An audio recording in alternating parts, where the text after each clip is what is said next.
It is that time of the year, ladies and gents, to pick our top 10 AEW 2024 matches. And here to help me out is one half of the California Connection, Righteous Reg. Reg, this is our hardest video of the year.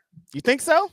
I think so, dude. I think it's hard. When you think about how many matches we see in one year, let alone the ones that we saw and loved, but also kind of forgot. And then to try to remember them at the end of the year, it's kind of hard sometimes. The hardest part for me was trying to pick which Will Ospreay matches to put on here. Oh, dude, you wait till you see my list. I was like, should Denise and I have just done top 10 Will Ospreay matches at this point? Because what the heck, man? Dude, I had to take some Will Ospreay matches off just to include different people on the list. Yeah, I had to be like, okay, I'm gonna sacrifice this one, just this one. Okay, these two, that's it. Like, that's all I got, Denise. I know, and this was so hard for me, especially because I was trying to think back, like, okay, I love this match. Why did I love this match? Did I love this match more than this match, though? And that's what I kept, like, arguing myself with, where I'm like, I knew I loved these matches, but which one did I love more? Yeah, that I had to put like a stipulation on, like, maybe I'll just pick the ones where he just won, or maybe I'll pick the ones that, like, I had to like put some kind of importance on it, because that's how many great matches this guy had.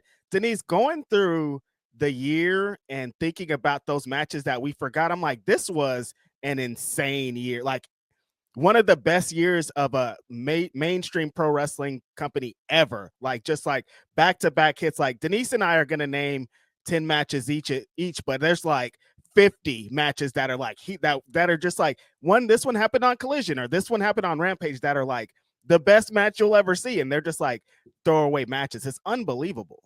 Yeah, it's always easier for me to go through the pay-per-views. For me, I like look through the pay-per-views because those are the ones that are easiest for me to find, because there's some where I'm like, oh fuck, like where did this happen? Like, which Dynamite was this throughout the whole year? So I usually kind of go about it that way. So there are like at least 2 Dynamite matches here, and they were there because they kind of stuck in my head a whole lot.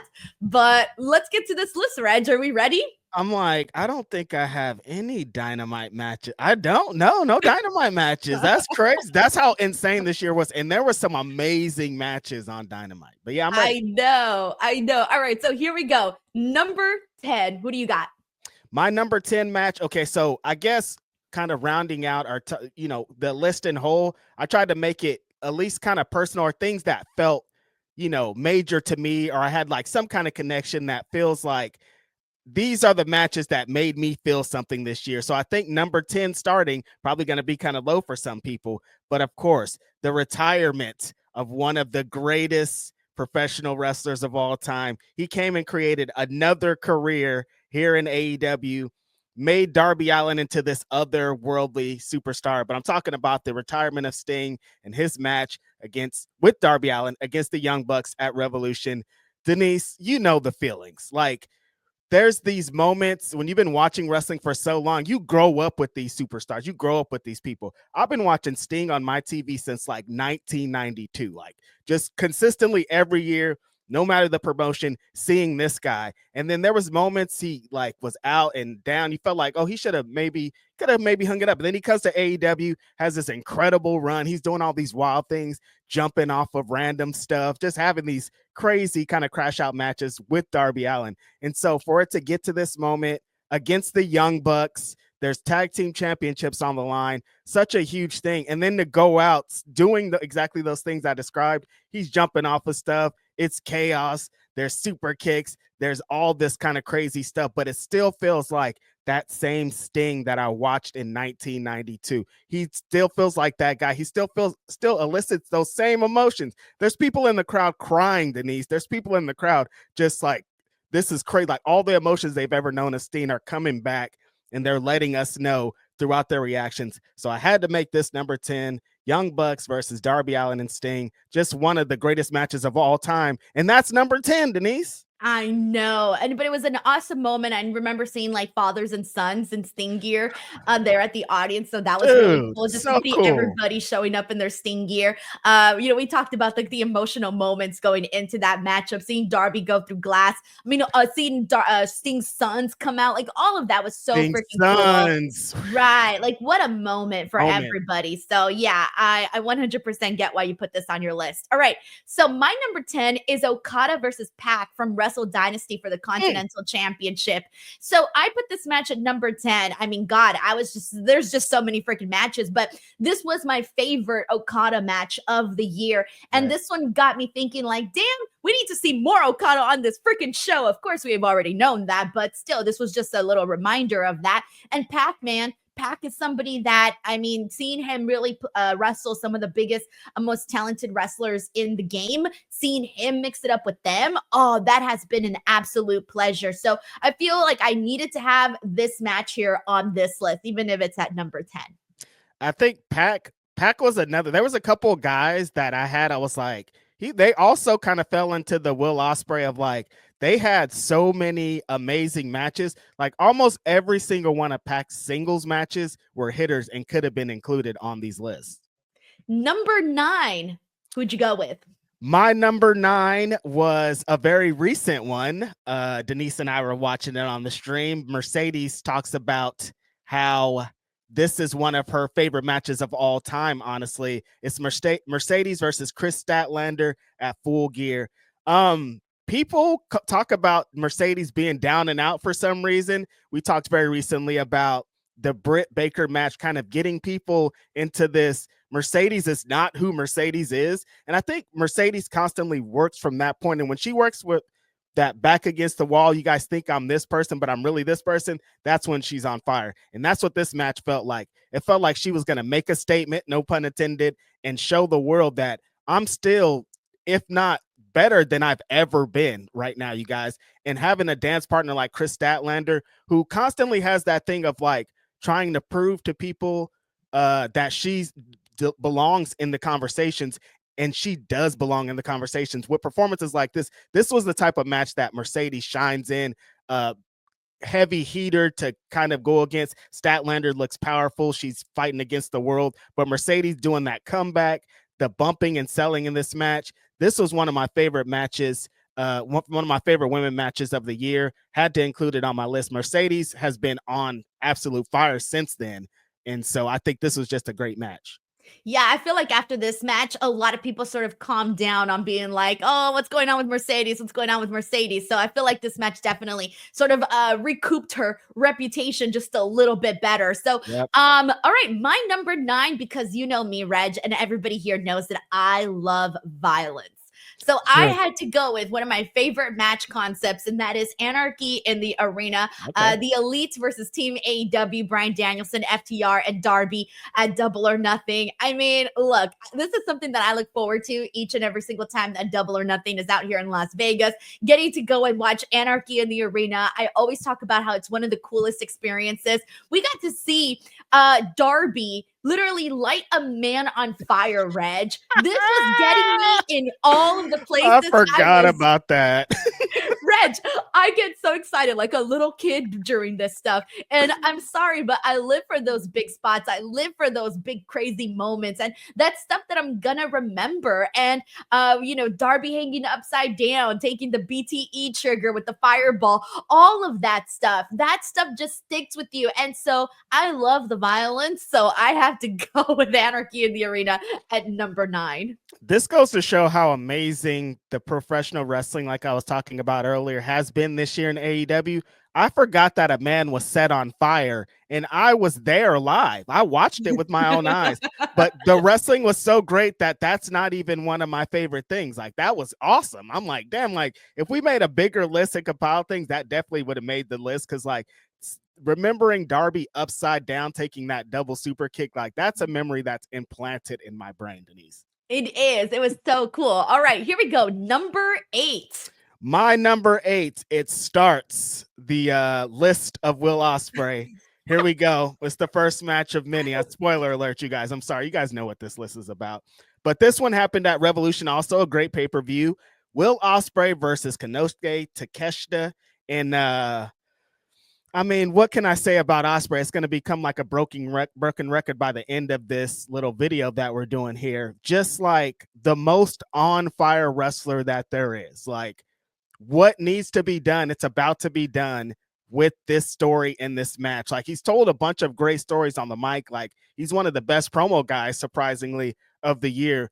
But when the bell rings, Denise, and it's time for him to go, and Takeshita's on the other side, and Takeshita's looking at this like, you guys think this guy's the golden boy, but I'm next up here. I want his spot. I want to be that guy. And then them guys going in there and putting and being at the absolute best. He says, peak both these guys in the ring together, and they're going 1,000 and hitting the craziest spots you've ever seen, and shocking, and we're just reacting like crazy to every moment. This Will Ospreay match is so incredible. There's an incredible amount of them, but this Takeshita one stood out just because it felt like a coming out party for Takeshita, and it felt like a Will Ospreay being like, I'm here, and this is what you're about to get for the rest of the year. So at number 8, my Will Ospreay matches begin too. But I went a different direction with number 8. I went with Will Ospreay versus Kyle Fletcher from AEW Dynamite March 6th. So Fire. This is one of the rare Dynamite matches, but I remember this one the most because this was the one where I thought, damn, Kyle Fletcher is 1000% ready to be that guy. Like, he proved that he can go toe to toe with people like Will Ospreay. And I remember too, because Will Ospreay had just became All Elite, like full time with AEW during this time of the year. And it was one of those things where you're like, damn, this is what we're going to get every single week. And this sort of was like the start of that, because what was it, like the day after or the week after of a Revolution when this match happened? Yeah. So it was one of those things where I'm like, dude, we just got this great match at Revolution, and look at him follow this up so quickly on Dynamite. And so that match really, really stayed with me. So that's my number 8. Yeah, that was like, he's going to be doing this every week. And then like we get to this point in the year, it's like, oh yeah, he's going to do that every week, I think, at this point.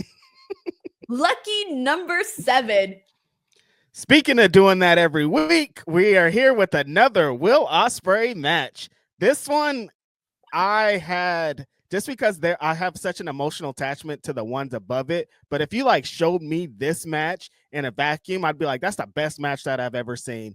Will Ospreay versus Pac at All Out was unbelievable. My friend and partner here, the videos that she sent and showed of her reactions and emotions, that's real.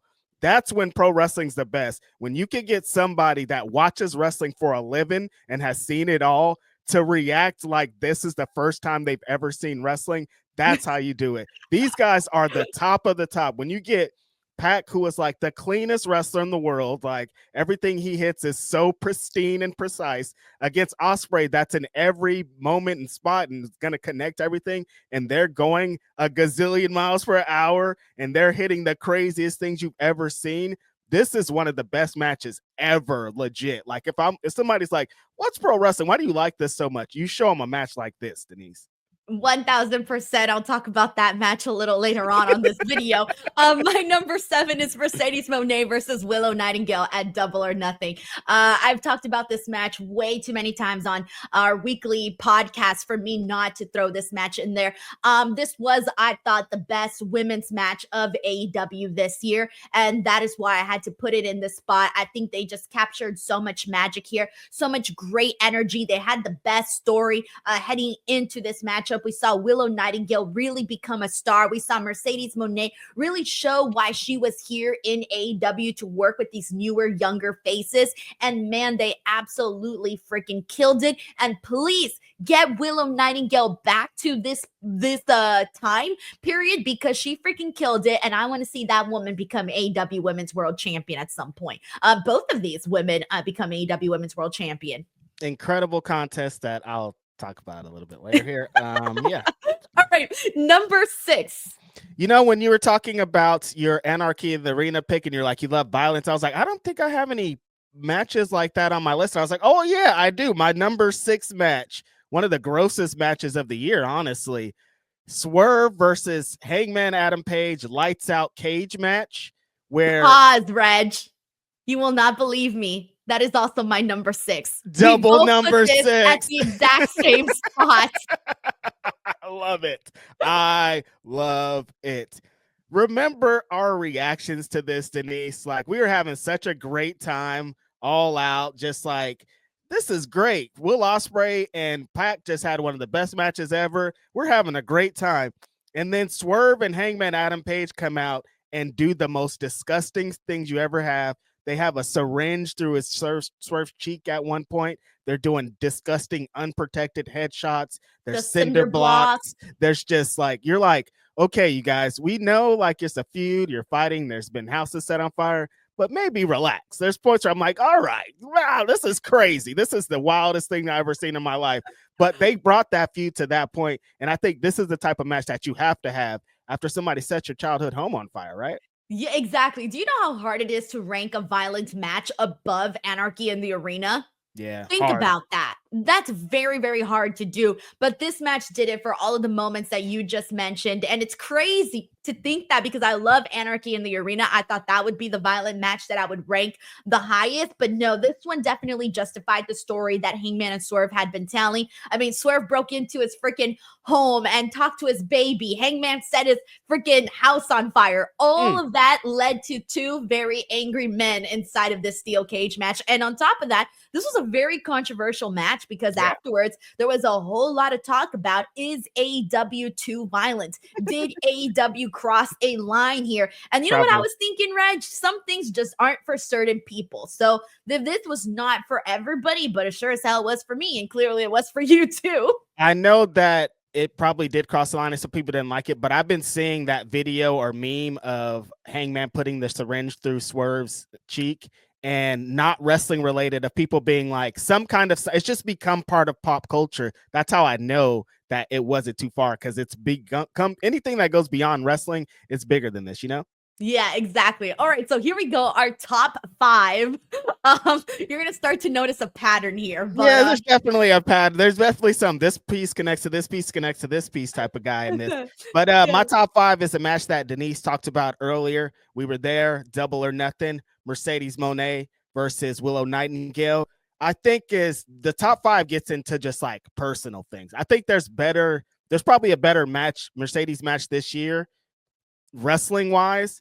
But for the moment, 2 black women, like probably my 2 favorite black women wrestlers ever, like Willow, before she even came into this, I was like, Willow's next up. Like, she's going to be the greatest babyface we ever seen when she gets the opportunity. For her to come and do that against my favorite women's wrestler ever in any genre, any company, anything, Mercedes Monet, her back again is up against the wall. They're like, she can't do this. She's WWE person. She's all this. All these words and things are coming to her, and she needs to execute a big match. Both women come out looking glamorous. Both women just fight like this is their last match, and both women just showed why black women can be in any main event. If they're given the opportunity, they're going to absolutely destroy it. This one felt so huge as a black wrestling fan that's wanted moments and opportunities like this. And for them to go out there and kill it, it just meant so much. Amazing match. And to witness it live was even better.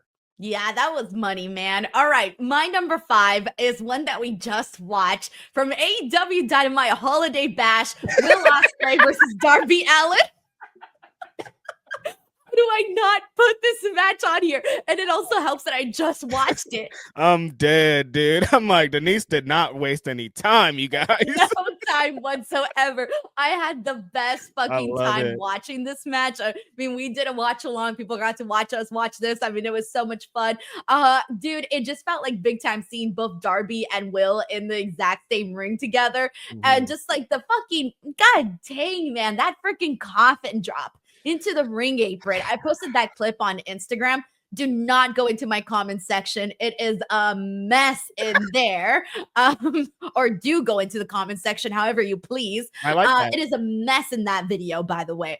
And the styles clash onto the mat. I mean, just the whole big so much freaking energy, so much fire. I don't know how to explain it. Everybody kept saying it recaptured the AEW spirit. It did, because I'm still feeling it. Spoiler alert, we're filming this video literally the day after. So yeah, it's definitely there for me right now. No, I knew that match was going to be something because as soon as we saw the graphic, Denise, you were like, that's my match. Like, I don't know how many weeks ago, like, soon as they were like, this match was happening, Denise was like, that's my favorite match. I don't care about anything else. Like, before they even touched bodies, Denise was already like, that's the greatest match I've ever seen. And so for us to watch it live and be bell reacting rang, like I was that, like, 5 stars. yeah, seriously. She was already like, here's your stars, you guys. And for it to, exceed those expectations, Denise, I think that means a lot. Definitely exceeded those expectations, and that is 100% for sure, man. All right, number 4.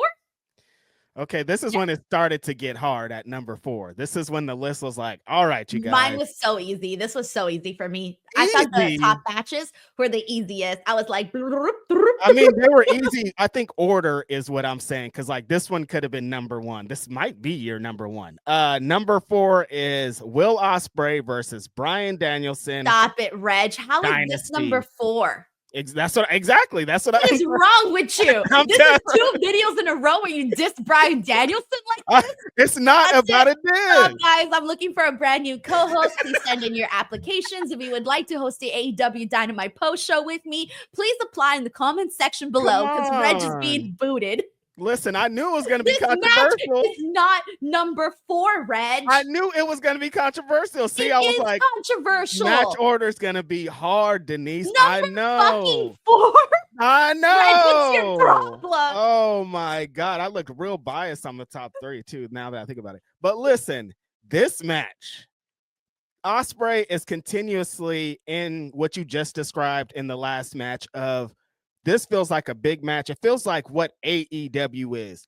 This is my favorite wrestler of all time, Bryan Danielson, in his retirement run, whatever you want to call it, against number 1 right now. If you rank all the wrestlers in the world, this is the guy. Number 1 draft pick. Put him in the ring, and you're going to get a classic. And these guys put on a classic. There's been so many. The thing that I love most about this year and watching AEW is I've been taken back to feeling like just a straight up fan. There's moments where I hated all this shit and I quit. I'm done here because wrestling's crazy and everything surrounded it. But that's all eliminated when you get a match like this. 2 wrestlers, 2 of the best ever, going hold for hold, bar for bar, strike for strike, trying to prove that they are the best, eliciting all the emotions. Bryan Danielson had such an incredible run, and this is one of the best matches I've ever seen, and it was number 4, and I'm sorry, Denise. I know, I'm sorry. Reg, you literally said this was one of the best matches I've ever seen, and it's number 4. That's how hard the rest of them are. It's not that hard, Reg. It's hard. No, it's not. It's hard for me. All right. Number 4, Will Ospreay versus Konosuke Takeshita, AEW Revolution. Of course, when you didn't hear me say shit about it earlier, when you brought it up, that's because I knew that I had it later on ranked a lot higher.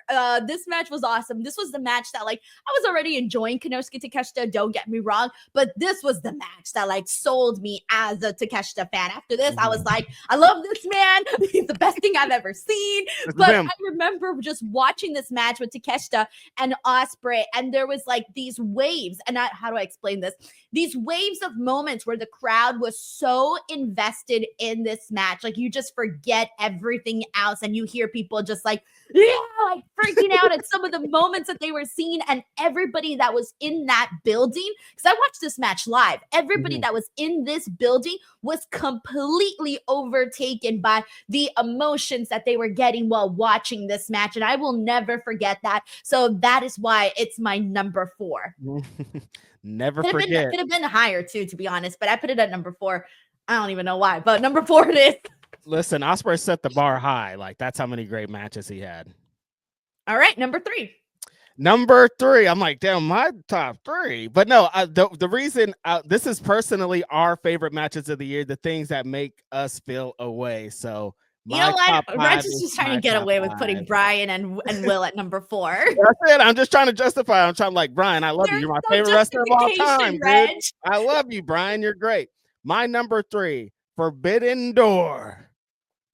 Will Ospreay versus Swerve Strickland in main events of all main events. In 5 years, we're going to see it again, and it's still going to be just as great. This feels like Swerve became the AEW World Champion. Ospreay came in pretty much at that same time, and people were like, Ospreay needs to be world champion immediately. I was one of those people. It's crazy.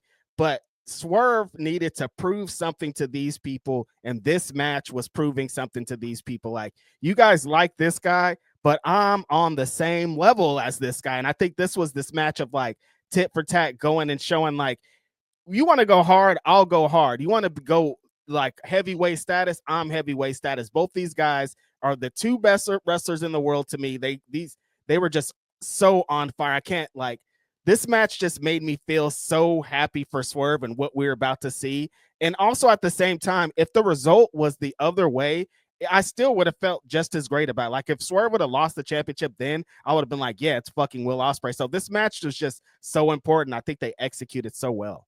I think the good things about Ospreay matches is that you never know if he's going to lose or he's going to win, because he always goes at the exact same speed, every match, at the exact same intensity level.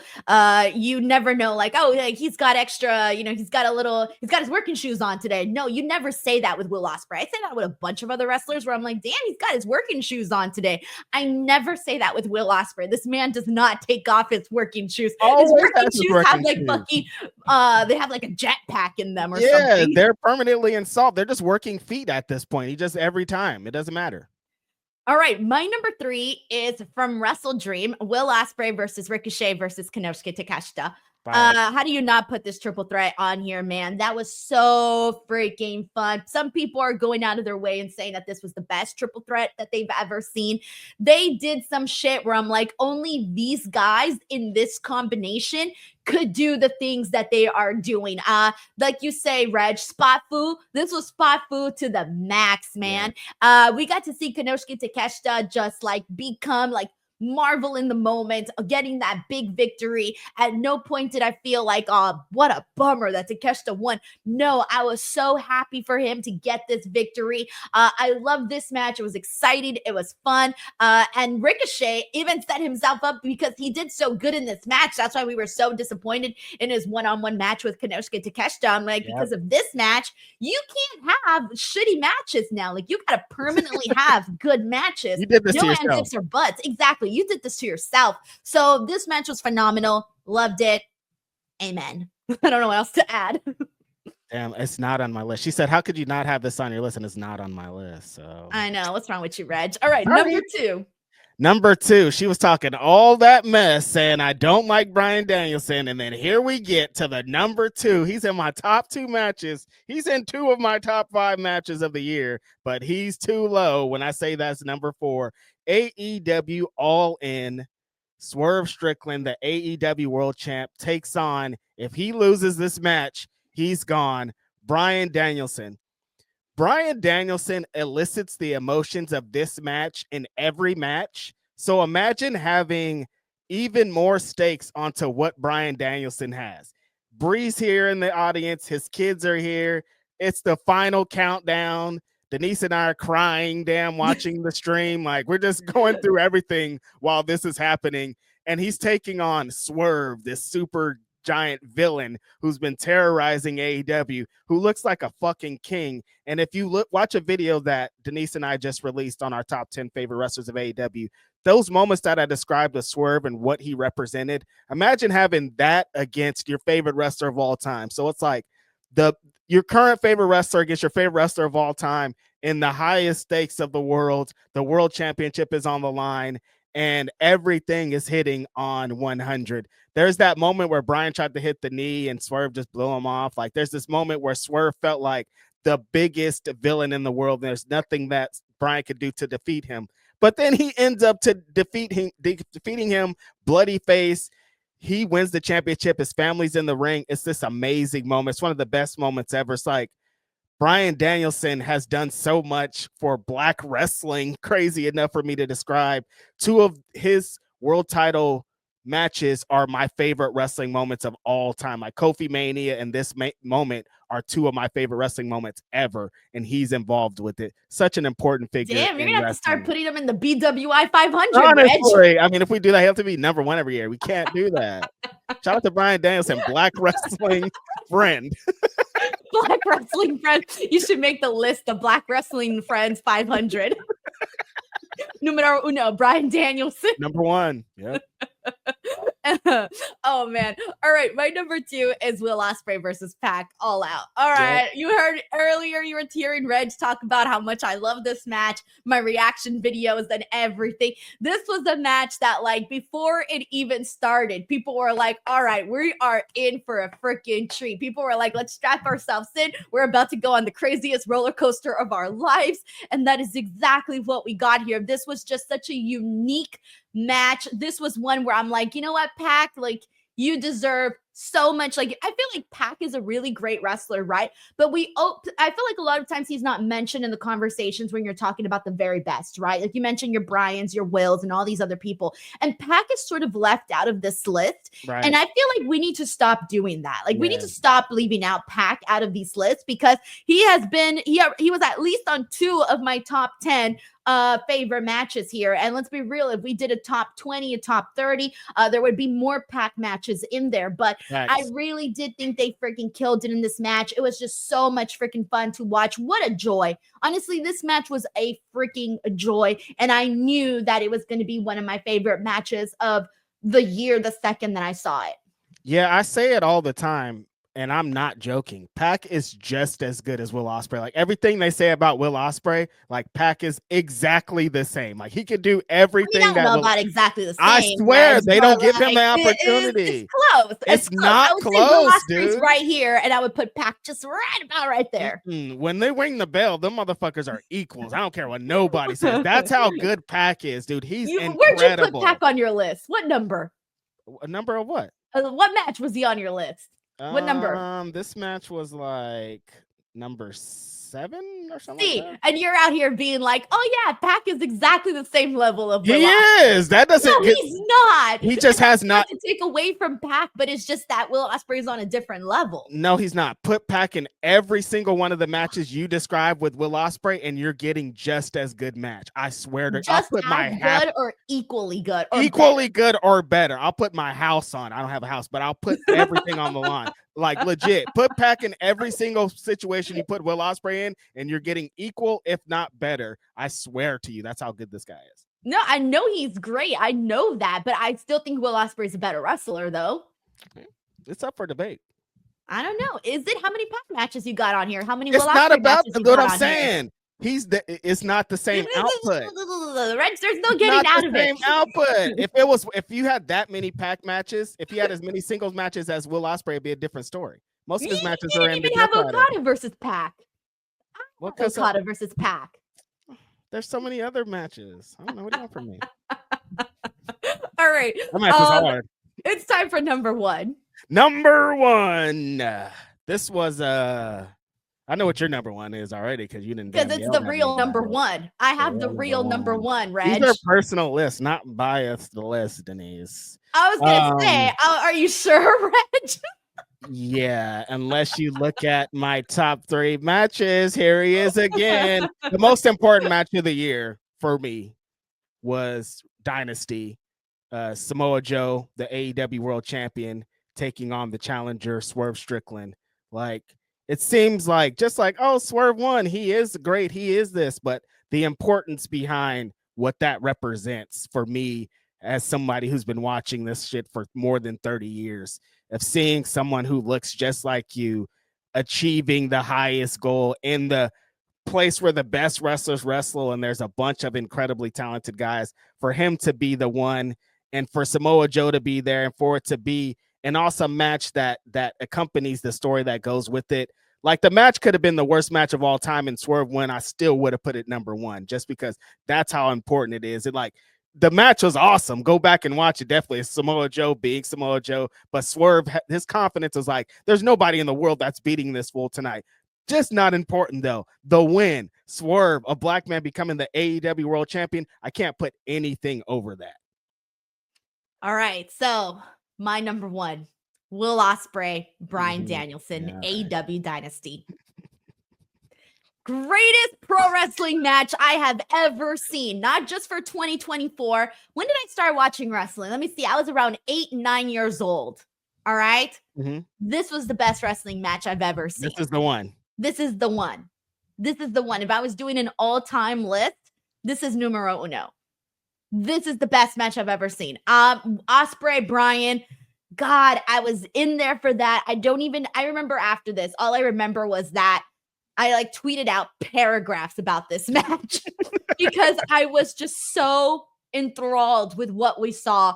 And I remember what I had said about this match and how it made me feel was that, Reg, there's times when we're doing something, right? Whether it's working or we're hanging out with people that we love. No matter, you could be doing something you enjoy, right? But there's still going to be times where you're thinking about like a million other things in back of your mind, right? You're thinking like, oh, I got to go do this. I got to go do that. What am I going to eat for dinner? Blah, blah, blah, blah. Even if you're having a good time, you can still be having a million freaking thoughts in your head. When I was watching Will Ospreay versus Bryan Danielson, I had no thoughts in my head but this match. Mm-hmm. This match was the only thing that I was seeing, thinking about, and just so deep into the moment. I cannot, I don't even know. I have no words, Reg. I legitimately have no words. When I was here watching this in person, I just remember everybody. It just kind of felt like, it's funny because we see so much drama on social media, right? Like wrestling fans arguing amongst themselves and all of this. I love when matches like this happen because everybody in the building unites in the fact that we're cheering and losing our minds. Why? Because we're all reacting to this really great wrestling match. At the end of the day, we're all here because we're wrestling fans. And this matches like this is what makes me say, you know what? I did choose good. I did choose to be a pro wrestling fan, and it's okay. Why? Because I'm watching this, and everyone who decided not to be a wrestling fan is missing out on the euphoria that you get when you watch matches like this. So for me, Will Ospreay, Bryan Danielson captured the magic of pro wrestling, the essence of pro wrestling, and that is why it is numero uno. Yeah, I think if you're talking like unbiased, what's the best wrestling match, you can only choose one, I'm probably showing that one. You know what I mean? Like if they're like, what like AEW, what encompasses the year? Well, it's like Bryan's retirement and Will Ospreay's uprising. So both of those guys in the same match, this is what you get, 1000%. So wow, what a moment. I feel like rewatching it right now. I was listening to myself talk about it and I was like, damn, I need to watch that right now. Like, let me go back to that moment, please. Right. All right, so there you guys have it. That was our top 10 best AEW matches of 2024. Spoiler alert, we did film this video before World's End, so if we get some amazing match at World's End, I'm sorry, World's End. Continental Classic is still going on, and there's still Ospreay and Ricochet are wrestling at Hammerstein. The holidays are coming up. Like, obviously, this video is going to go up a couple days later, but like, we don't got time to be doing these videos during the holidays. We do not. But Ospreay and Ricochet at Hammerstein, I might come back and be like, you guys, you know what? Let me just so you guys know, this is from January 1st, 2024 through December 19th, 2024, when we shot this video at exactly 1:55 p.m. Pacific Standard Time. So don't yell at us if your match of the year happened on December 20th and we didn't talk about it. So yeah, but thank you guys so much for watching. Please let us know what your favorite matches of the year were in the comments section below. Don't yell at us if yours is not on here. Reg, tell the people where they can find you. It's righteousstretch.bandcamp.com to get some music. Every Saturday, I'm on with Philip Lindsay. We're talking Grab City Podcast. Every Wednesday, I'm on with Denise Salcedo, the Dynamite Post Show. And we've been doing a bunch of great videos and things around here. Just recently, Phil and I released an interview with Lee Moriarty. Definitely go check that out. And if you guys enjoyed this video with Reg and I, you might enjoy the video that we did together where we both chose our top 10 AEW wrestlers. And just like this one, there were some debates. So make sure you guys go ahead and check it out. Do not forget to subscribe to the channel. We'll catch you guys on the next one. Bye, everyone.